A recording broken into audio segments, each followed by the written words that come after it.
The views expressed on this program are those of the producers and individuals appearing on this program and do not necessarily reflect the views of the Sun Prairie Media Center staff, its video service providers, or the staff and elected officials of the City of Sun Prairie. Hello and welcome to this special Sun Prairie Media Center program on the upcoming City of Sun Prairie referendum, which will be held during the spring election on April 7th, 2026. I'm Steve Sabatke. The Sun Prairie City Council voted to place a referendum question on the April 7th ballot. Voters will be asked to decide whether they support a $3.95 million increase in the city's annual property tax levy to improve public safety services while also maintaining the city's existing services and programs. Now, if the referendum is approved, the additional funding would allow the city to hire 3 additional public safety personnel, including 1 patrol officer for the Sun Prairie Police Department. And with me to talk more about the referendum's impact on the Sun Prairie Police Department is Sun Prairie Police Chief Kevin Warwick and Assistant Chief of Police Ryan Cox. Thank you, gentlemen, for being here. Appreciate it. Thank you for having us. So before we get to the referendum, which is the heart of the matter, we want to just start off with some introductions for those who may not know who we are. Sure. Let's start with you, Chief Warwick. Tell us a bit about yourself and your background. Well, thank you. Thanks for having us, and hopefully the community really sees a benefit, not only to the referendum, but just to learning more about what's going on in the police department. I'm 24 years into this profession, and really have just been so blessed on everything that I've done. I came to Sun Prairie in May of 2025. The Police and Fire Commission said yes, so thank you. But prior to that, I spent 23 years in the Green Bay Police Department, rising up through the ranks, married, got 3 wonderful children, dedicated my life to my children, both their sports of hockey and swimming, and just really prioritize them and prioritize being a police officer, which is my calling in life. Okay, thank you. Assistant Chief Cox, how about you? Tell us a bit about yourself. Yeah, thank you for having me as well. My name is Ryan Cox. This May of 2026 will be 18 years for me. All 18 years have been spent here in the city of Sun Prairie, which gives me a rather biased view of the city. I'm a big fan of it, which is why I've stuck around. But the reason why I came to Sun Prairie originally, because I'm an Illinois native, and yes, unfortunately, that means I'm a Bears fan as well. I get it. You and Chief Garrison. Yeah. Yeah, I know. So my sister, Rebecca Kettleson, who does a lot of work in the city, primarily through volunteerism and the Education Foundation, moved up here many years ago. I came up to help her build the Dream Park, which is over by Angel Park. And I fell in love with the city back then. It's the first time I ever learned what community really meant, to see that many people come around as volunteers and build something, for everybody else that doesn't cost them anything to do. And ever since then, I decided, because I want to be a police officer, this was the place I wanted to do it. Rose up through the ranks, much like Chief here, and I wouldn't turn back. So for those that are tuned in to this program, but they may not be familiar with the Sun Prairie Police Department, let's just give them a real brief nickel tour, kind of walk us through the department. Sure, the department's made up of 63 sworn officers. Currently, we're at 61 sworn officers. We're in the hiring process, but those 63 officers are throughout the entire department. It's made up of 3 different shifts. We have a special operations division, patrol division, administrative division, and a support services division. Those divisions really make the department whole. The professional staff that is part of that includes dispatch. Big shout out to everybody in dispatch, being our calming voice when these calls come in 24 hours a day, 365 days a year. And it goes to our professional staff, who processes all our police reports, helps officers prepare those cases for the district attorney. Our special operations division, that's made up of our district liaison officers. Those are our neighborhood officers, as well as our detectives. We have 5 detectives that have a pretty big caseload. And then our supervisory staff. We have 9 sergeants, 4 lieutenants, and Assistant Chief Cox and myself. And there's 2 police stations, correct? There is. One downtown, and then the one on the west side. Correct. Right, okay. And the coverage area, it's the city of Sun Prairie, obviously. Do you ever go beyond the borders for anything? We're good partners, so if we're asked in a mutual aid request, we'll always be there. The city's made up of 13.12 square miles, so it's fairly big city. It's just over 39,000 according to the 2025 census data. So it's important that the community know that we're dedicated, and the residents of Sun Prairie got us. But if someone needs us, we'll be there. You said 63 sworn officers. This, if the referendum's approved, that'll get you one more, Correct. right? So Yep. that'll take you up to 64, obviously. Let's talk about the need for an additional patrol officer. And let's start with, there's been a history of staffing challenges that the department has faced over the years. Let's talk about that. Yeah, and I'll defer to Assistant Chief Cox because he's been here longer than I have. Sure. Sure, yeah, so if we're going to refer to the challenges, the biggest thing that I would want the community to know is that we have not, up until the point of the 2019 to 2020 budget, we had not had a patrol officer since 2008.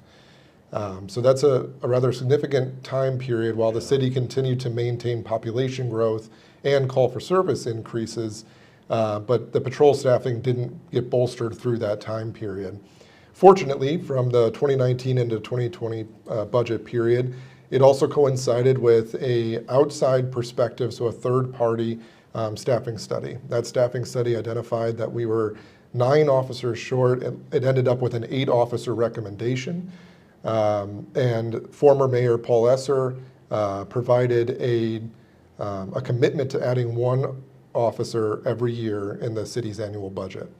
There was a year where we were able to also add an additional patrol officer, just one of those years, up until this year into 2025 into the 2026 budget. But outside of that, we stayed consistent in adding 1 patrol officer each year. Now, obviously, doing the math, that over that 2020 through 2026 time period, that does not equal the amount needed at 2020. And we have continued to grow, on average, if we take the key assumptions, of 700 residents annually and an increase of 662 calls for service annually. The math doesn't math for those that like to use that phrase. So we're still behind what we were needed in 2020. And we put that forward as part of a budget initiative for the 2026 budget. We explained it at the Police and Fire Commission meeting, and we explained it at council. But there is only so much money, and we obviously understand that. So we're going to promote as much as we can to add at least an officer each time.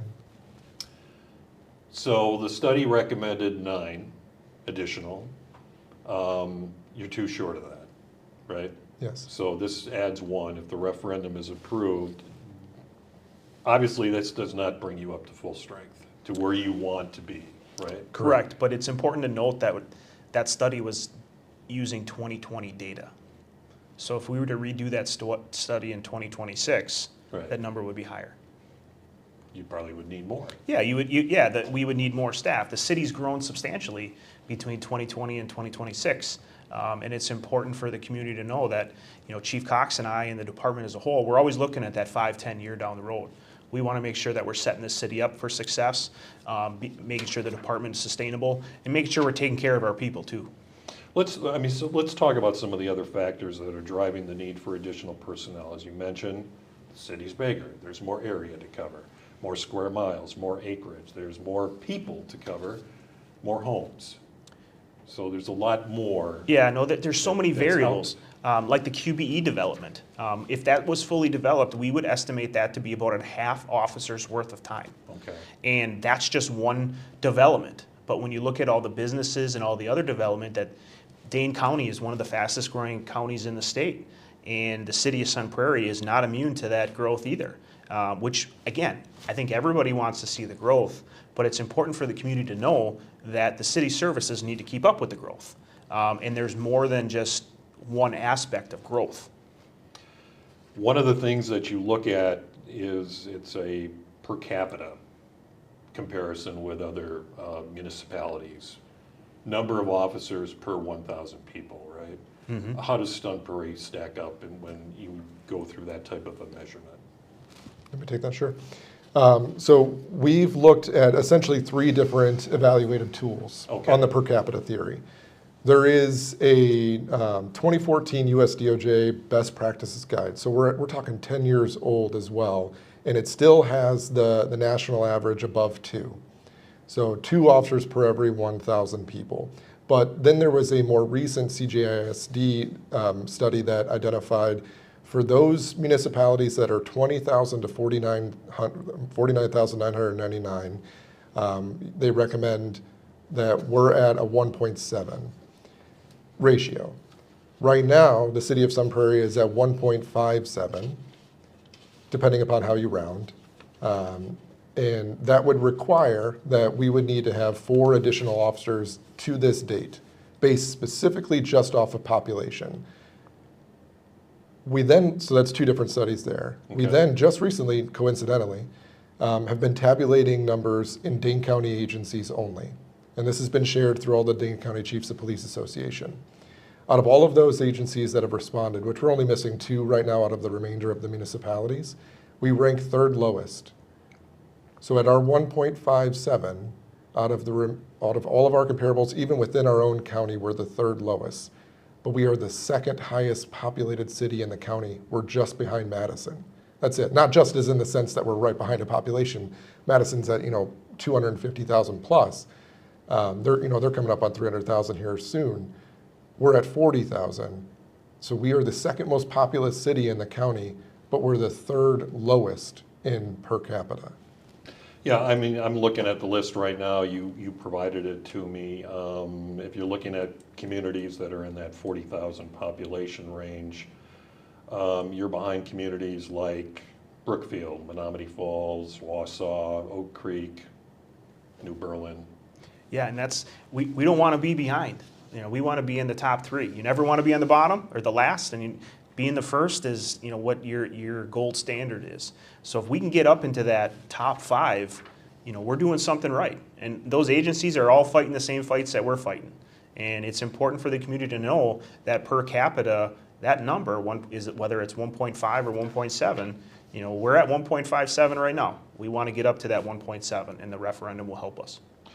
Are you able at this point I mean, there's a minimum of staffing that you want per shift, correct? Correct. There's what, 3 shifts? Correct. Okay, and I don't know what the numbers are per shift, and you can maybe talk about that. Are you able to meet those minimums right now?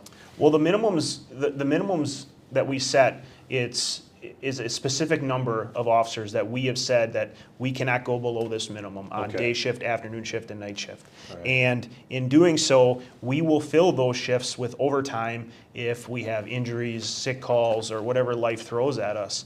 So we'll always maintain that minimal number, but that plays into the high amount of overtime we're spending in the department. And as a taxpayer, people would need to know that, because we have to maintain that level of service that we've identified as the number of safety for not only for our officers, but for the community as a whole, and then maintain that number 365 days a year. Do you mind if I add to that? Yeah, please. Sure. So to answer your question more specifically as well, is that the number currently right now that we authorize is a minimum of 4 on days, 5 on seconds, 4 on thirds. Those are our 3 shifts. That same minimum standard is the same minimums that were in 2008 when I first started. That's not sustainable. That means that if it's day shift, so from the hours of 6 a.m. to 2 p.m., if all it takes is 2 arrests and all of the patrol officers are spoken for, 2 officers per arrest, there are no more patrol police officers in the city that are available for the next call for service that comes in. What that then incurs is then we call in more officers from second shift early, which then is more overtime. Or we draw upon the other divisions to have to respond to calls for service, detectives, district liaison officers, supervisors that shouldn't be doing call response. And therefore our operations in total are impacted. So detectives aren't investigating their caseload, district liaison officers aren't working proactively on community relations or pattern crimes, supervisors aren't supervising. Makes sense? Over the last several years, we've actually been able to add to our authorized staffing, which is great. That's that part of where we've been adding 1 officer each year. Mm-hmm. But we haven't been able to consistently increase our minimum staffing because we haven't been able to hold those positions. We haven't been able to retain those officers based off of what the chief was already alluding to. If we have lower staffing numbers but increased calls for service, that is a number of stress factors on one individual. Higher calls, more overtime means more fatigue. So they don't want to stick around. And therefore we can't then increase the minimum staffing because there's not enough of them there, even though the authorized number is higher. Does that make sense? So with our authorized number now, once we get fully staffed and everybody out of field training, we will be able to set up minimum staff increases to 565, or at the very least 564, which is great. It's better than we've ever been. Is that with the one additional? That will be with the one additional, because Okay. it takes 2 officers to add one minimum increase, 1 officer minimum increase Okay. for the rotation. Exactly, because you have to have the relief factor. You have to account for time off, and you have to account for the rotation. If somebody were to ask, what does 1 officer really get you? It's 1 more person that allows any relief factor. And that's why there's that benefit. It creates the higher total number so that we can increase our minimum number. Let's talk about calls for service, because I've seen you've provided the numbers for calls of service and how they've increased over the years, and it's just been absolutely astonishing what the increase has been. What's that number been like compared to the past? Well, we're seeing an overall increase, and we track this every month. On average, the department responds to between 2,100 and 2,200 calls per month. So it averages right around 25,000 calls a year. When we look at, you break the numbers down to the individual day, the department as a whole probably takes on average 70 calls a day, split up by 3 shifts. And then to the numbers that Ryan just described of having 4 officers on a shift plus a sergeant, those 4 officers are taking all of those calls. And then depending on time of the day, we map out when the calls are occurring, and we are seeing that gradual increase from year to year, which is right around over 10 to 13% increase from the previous year. Is the police department seeing any trends in the types of calls that are increasing? I don't know, domestic calls, disorderly conduct, criminal damage to property? Has there been any trend one way or the other? Yeah, I mean, the good thing about the Sun Prairie Police Department is the officers have the ability to take calls from beginning to end. So if we do see a trend, whether it's some theft from autos in the neighborhood, some damaged properties, the damage to property complaints, we try to stop those trends relatively quick. When we look at crime overall, the numbers that really concern me are the domestic violence. We're not seeing an uptick in those, but 1 is too many. Aggravated assault is another one. That is, if there's 1, there's too many. We do have, there is the drug crime and the narcotics that go in and out of the community. There's a fair amount of crime in that, and those numbers are always increasing, but I always question what the scope or what the sample size is to really determine that. We live in a very safe community. I'm not hiding from the fact that crime doesn't occur, and some violent crime does occur. But it's important for the community to know that, if we do see a trend, we do see a pattern, we're pretty vocal on social media and informing the community, because transparency is one of the foundations of the department, to inform the community, because people need to know what's going on. Like the weekly blog that we put out on social media, and then the notable incidents, we've done that to keep the community informed so that they know what's going on. Not every call results in an arrest, but you've talked about this, that when there are arrests that are made on a call for service, that takes time. So have you been seeing an increase in the number of arrests with calls for service? Go on, Ryan. No, there isn't necessarily a sustained increase annually in the number of arrests per call for service. That ratio is only a gradual increase. There's no spike to that. The spike that we've seen over the last 10 years is by and large generated through mental health calls. Okay. That's the spike. Because of that gradual population increase,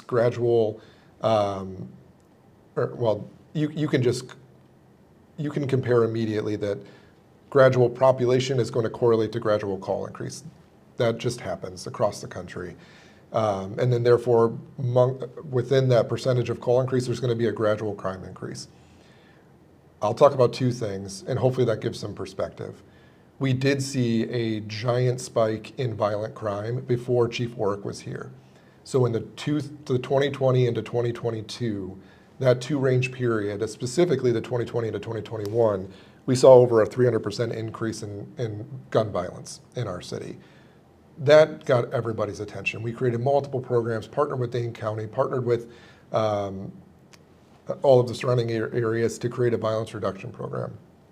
Those things were tied to a lot of different factors besides just growth.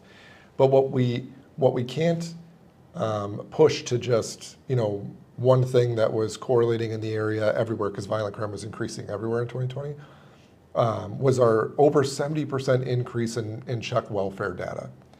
Check welfare calls for service have increased over 70% in that last 15 years, and we've increased in officers only 20%.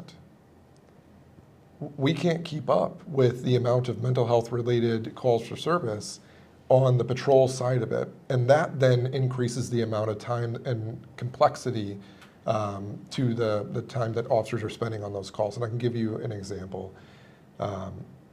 So an officer takes a retail theft, a typical crime. Let's just, bare bones crime. Somebody steals something from one of our retail establishments. The officer is fortunate enough to be able to identify the person because they stuck around.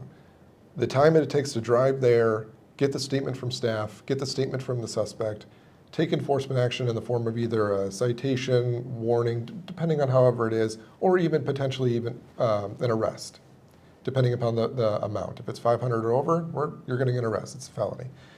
And the transport, you're talking an hour to 2 hours max. A mental health call that requires an involuntary commitment to a hospital or a treatment facility, that's your entire shift. On average, you're stuck on that call to not only take care of the consumer in that moment, but also then to ensure that they are being treated at the hospital or the treatment facility before you can release custody for an entire shift, and then it bleeds into the next person's shift to come and take your spot. That's where that 70% increase in the check welfare response calls has such an impact on the number of officers we have available. Because for an arrest, we find ways to offload and cover within that 1 to 2 hour period. You can't offload and cover an entire shift for one person. How often does it happen during the week where you have those types of calls? It's frequent. It's frequent. I mean, it's sad, right? I mean, people are suffering, and we're doing everything we can to help them and connect them with services, and really just give a shout out to our partners, whether it's Adult Protective Services, Journey. They're just as equally partners in this, but it happens so much that it really does show in our staffing and our work capacity and load, and then obviously the ultimate service. But rest assured, if the city of Sun Prairie, if there's a call, we'll always find people to make sure that the city is taken care of. I wanted to talk about, one of the things that you wanted to talk about when we were discussing talking points for this show. You said that service delivery methods are being reduced or removed to keep up with increased call volumes without proper comparable staffing. So there's been an impact on calls like responses to retail theft or for animal complaints. Talk more about what's been happening there. Well, we always have to look at the demand and our capacity, right?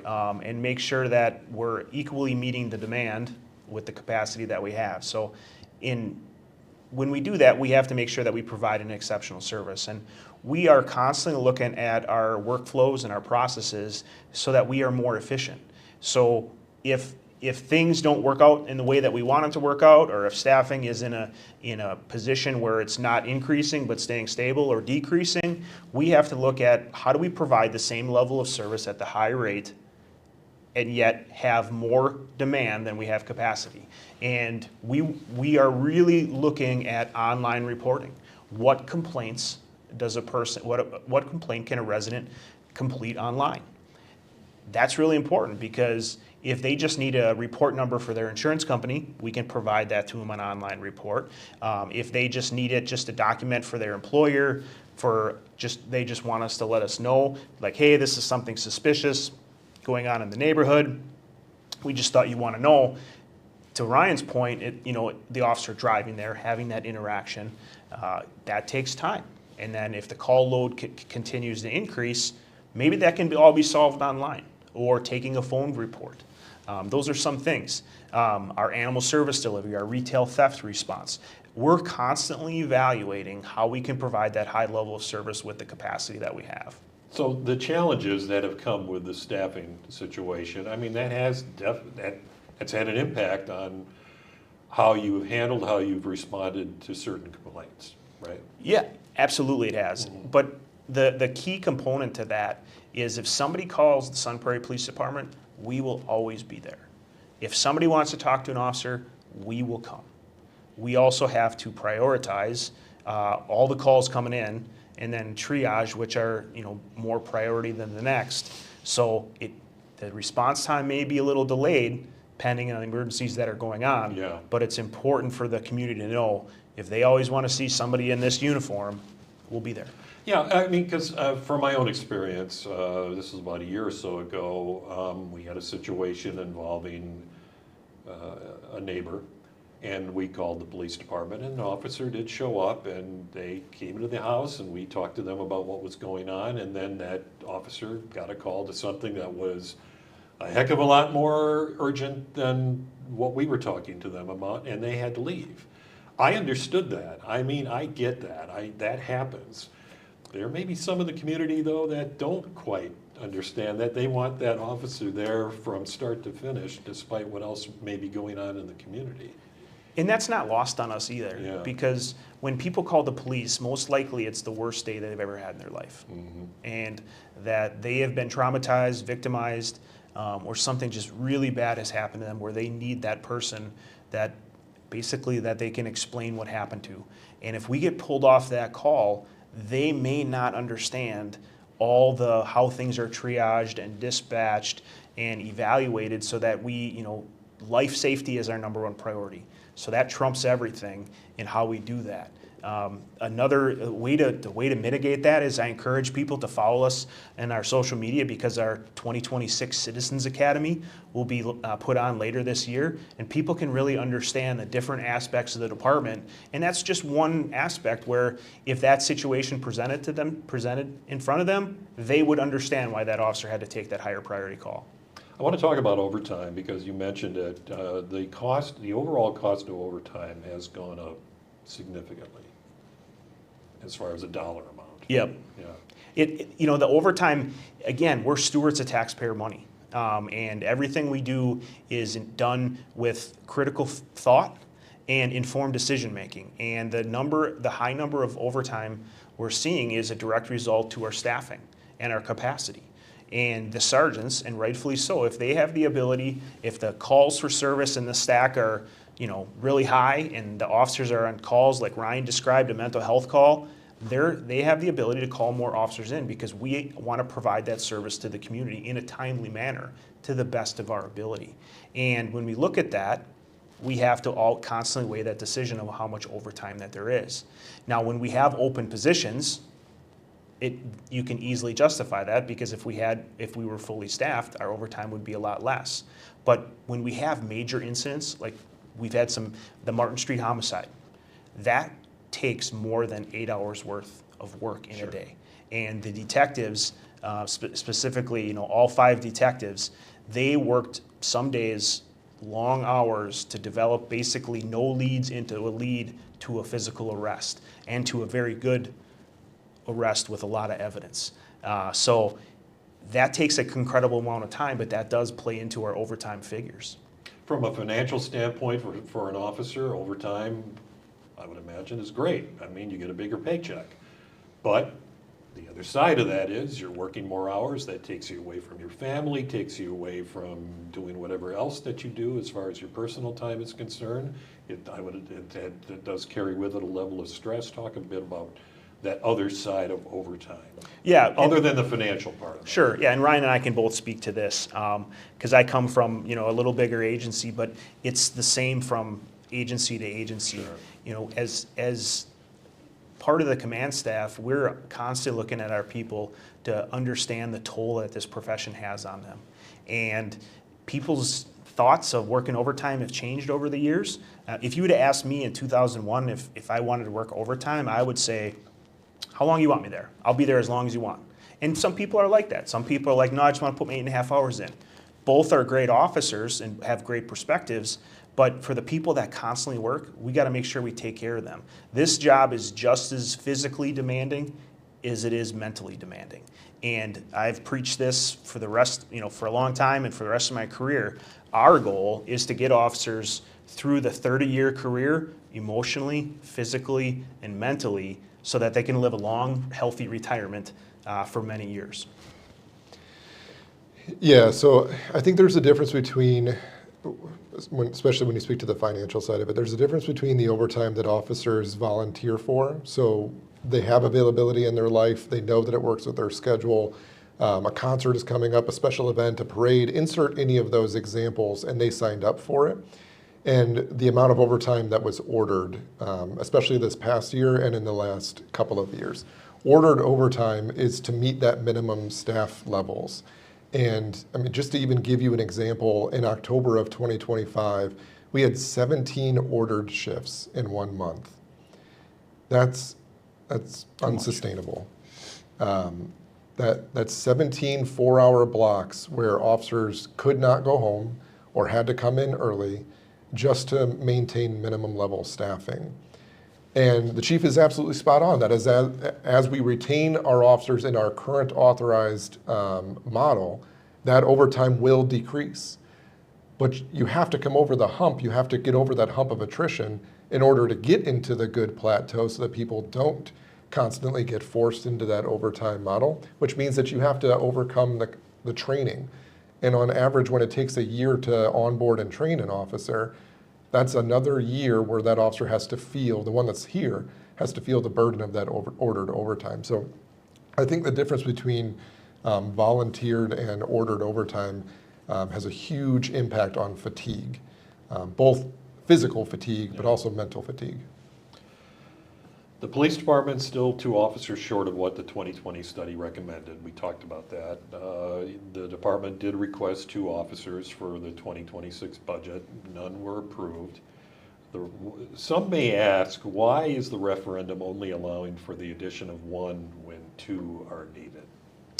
And I would respond to that by saying, we look at the police department as a good partner in the city government. And when the executive leadership team comes together and determines and prioritizes needs, we want to be good partners. And we understand the needs of the fire department, the needs of Park and Rec. And selfishly, I would love 4 officers. And because that's what I think, and I could probably justify 4 officers. But I do understand what the city can afford, what the residents are willing to pay. And we feel that 1 officer is better than none. And when we look at the needs of the fire department and what Chief Garrison has with his paid on-call staff, which I still really just am very humbled by the work that these people do for such a low rate, that it's important that we prioritize where our needs are and then collectively, which we did, determine why we only get 1 and they get 2 and a pay increase. If the referendum is approved and you're allowed to hire that new officer, this would be for 2027. Correct. Right, so this would not be, nothing would be happening as far as 2026 as far as? Well, we've got some plans in the works with our vacancy savings from 2025 that we carried over this year so that we could hire that person April 8th if we had a person to do that. I think a lot of people don't think, and I could be wrong, that once you go through the process, the interview process, you find somebody that you want to hire to fill that position, that they come on board and jump into a squad car and they're ready to go. Yeah, that's the farthest from the truth. That's obviously not the case. Talk a bit more about that process. Sure, if I hired you today, and for the people... Which you wouldn't want to. Well, Maybe that second career you got a couple years left in you. There's a great YouTube video of an officer in his 80s that became a police officer. Okay. And he did the physical readiness test with those young guys, but I digress. But if I hired you today, you would have to go to the police academy. And the police academy is between 4 and 5 months. And that's where you're in school 8 hours a day, and that's all you're doing. Once you graduate from the police academy, then you come in back to the department and you're in the field training program for another 5-6 months, depending on your learning curve, depending on your ability to just pick up all the things. And then you throw in vacations and the holidays, it's about a year that you become operational. So, in short, if we hired you today, you would not be in a squad car by yourself, responding to calls for yourself a year from that date. And that's important for the community to know because the training is extensive. We can't just put people out there without the training and the knowledge and the ability to use their resources because that really affects our service. And we're really committed to the individuals training, not only the new officers, but the existing officers, because this job's constantly evolving and we have to respond to that change. Is that process the same for every new officer for Sun Prairie, regardless of what their prior experience is, or is it different depending on the level of experience? Right? Yeah, so it does differ, and it'll even differ for those that don't come in certified. So we have a lateral entry program, which is an amazing program, and it allows officers that are already certified and already hired with another police department that have already passed their field training program and have come off probation to essentially, for lack of a better term, transfer over. But they hire on to our department, and instead of going to the academy, they transition right into a field training program. Now, the field training program still has required training tests for every phase of training. We don't get to skirt those. We need to make sure that every person that comes in to be the police officer is the same level of knowledge as the minimum police officer coming out of an entry-level field training cadet would have. And that means that they have to learn our way of doing things, our policies, our training tasks. So each phase comes with those. But yes, you would cut off the entire academy phase, which is 4 to 5 months, and that significantly decreases it.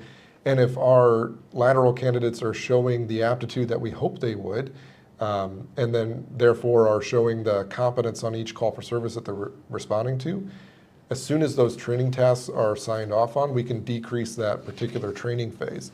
So you could have upwards of a week to 2 weeks per phase, per the 4 phases, or cut off or decreased, and we can get them out faster. So it could take, depending on the level of experience of the person, before they actually get to the point where they're out patrolling by themselves, anywhere from 6 months to a year? Does that sound accurate? If we brought on a lateral, year.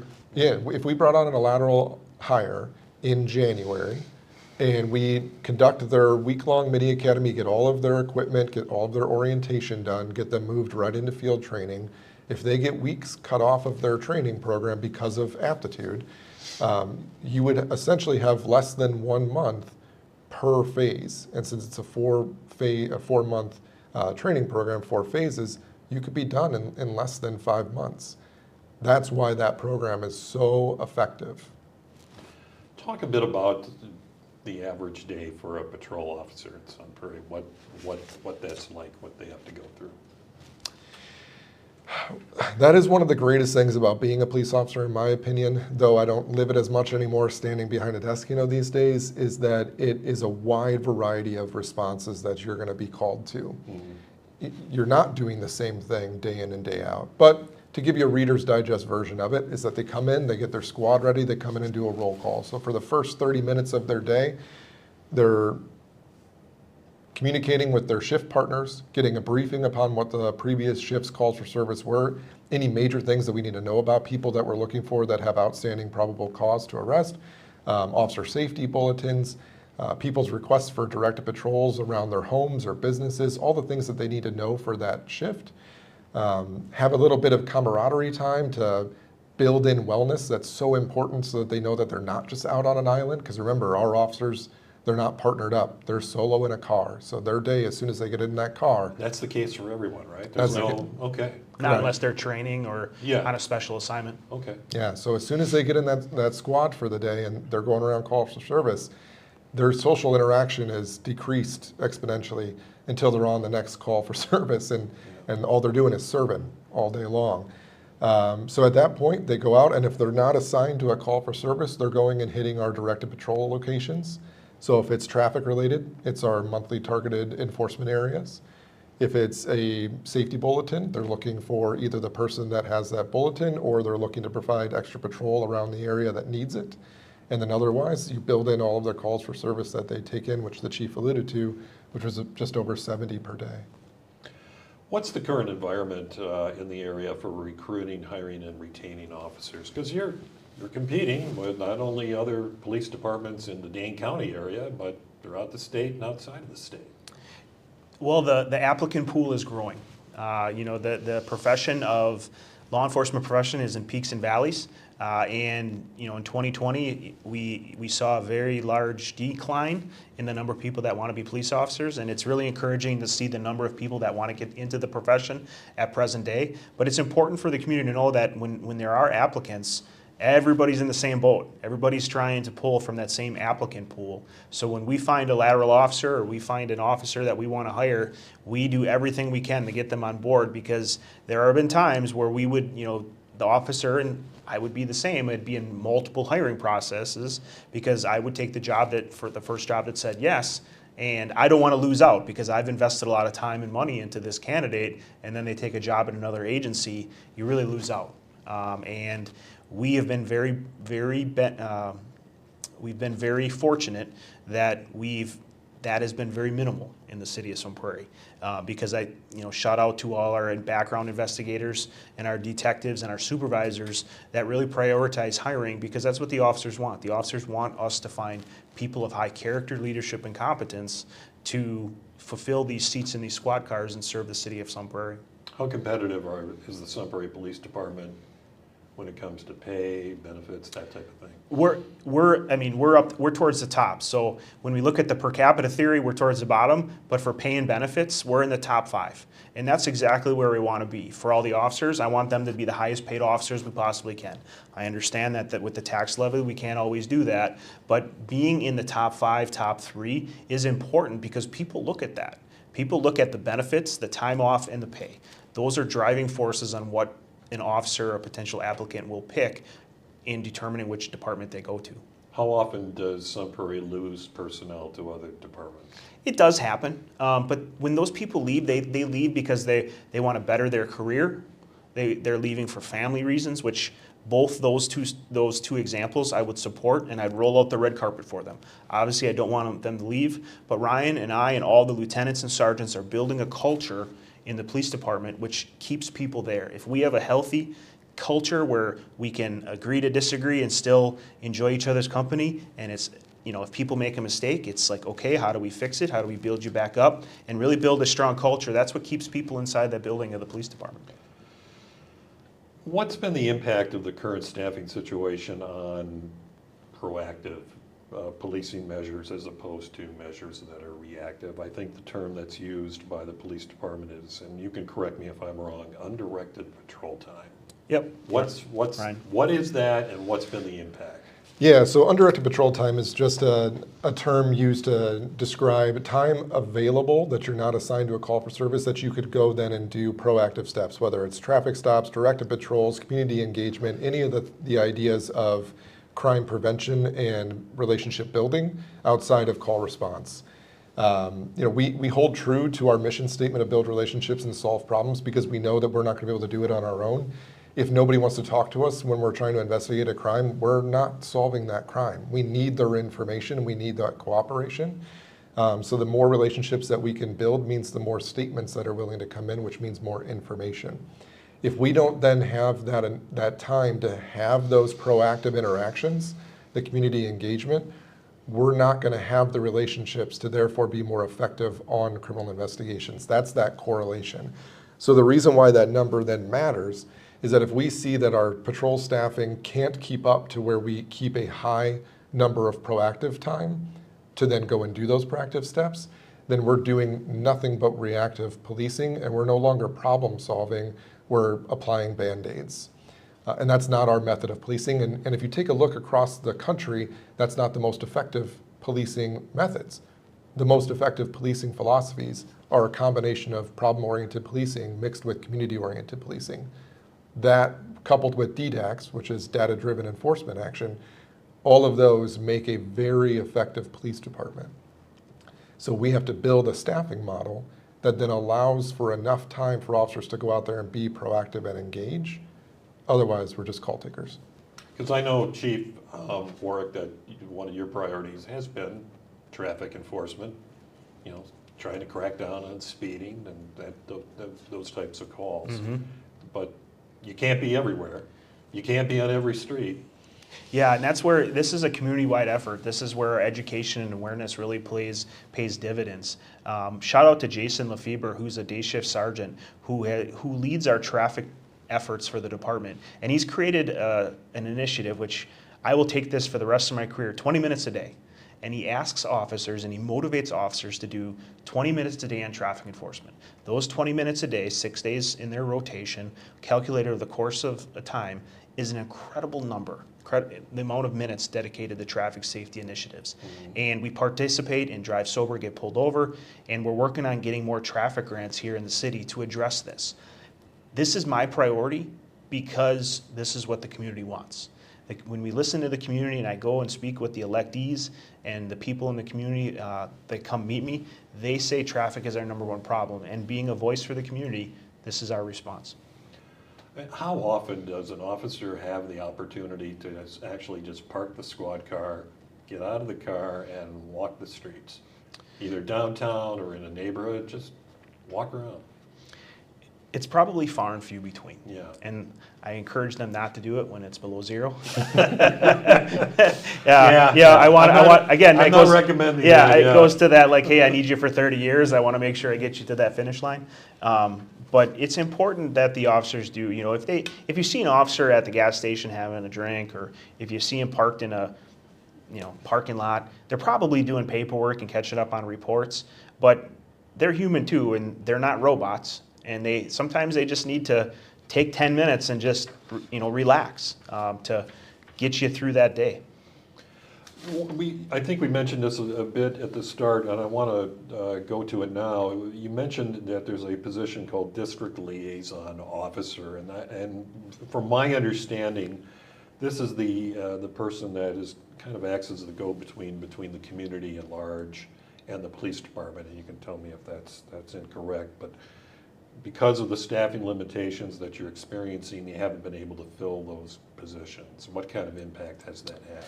So that's, we have the city is split up into 4 districts. Yes. And those 4 districts, we have district liaison officers assigned to each district.